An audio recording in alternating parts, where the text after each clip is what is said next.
The AIDS Memorial Quilt will mark its 35th anniversary with an event next month right here in the Bay Area. A massive quilt display will be the largest ever in San Francisco history and the biggest in the United States in a decade. And now you can play a role in its history. In the southeastern corner of Golden Gate Park sits a beautiful open space known as Robin Williams Meadow. Soon, the grassy field will be completely covered with a tapestry of names, handmade panels stitched together out of love, sorrow, and anger.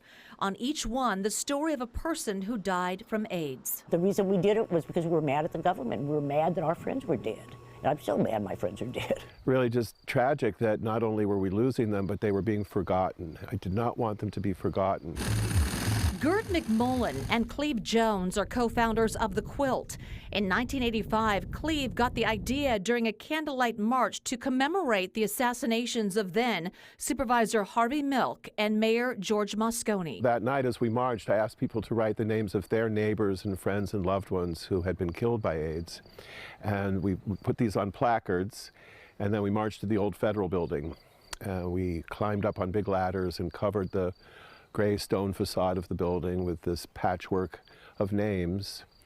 And I looked at that and I said, it looks like some kind of strange quilt. And immediately thought of my grandma and my great-grandma back in Bee Ridge, Indiana, and the quilts that they'd sewn. The quilt has grown from a few hundred panels to more than 50,000. It weighs roughly 54 tons. Now San Francisco will host the largest display of the quilt in a decade. 3,000 panels will cover the meadow on June 11th and 12th. The weekend event is free of charge. All are invited. It'll be a happy, joyous moment. We're all kind of coming back out of hibernation from the pandemic. The organizers are putting out the word that anyone can create a new panel for the event. Quilt workshops will be held each Wednesday in the Castro from 3 to 6 p.m.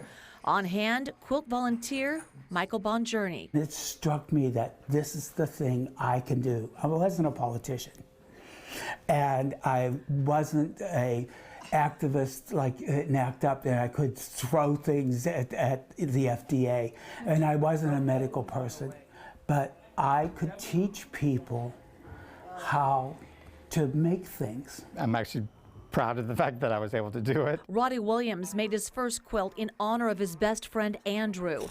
He's now working on a second panel to honor some musicians who have died from the disease. Because of my love for music, as well as kind of my partner in crime, Gert McMullen, I'm doing a panel generically with the word music on it, but it's going to be surrounded with a whole genre of music. The Sylvesters, to Tom Fogerty, to Freddie Mercury, to Sharon Redd. The new panels will play a role in the event's closing ceremony and will become a permanent part of the historic quilt.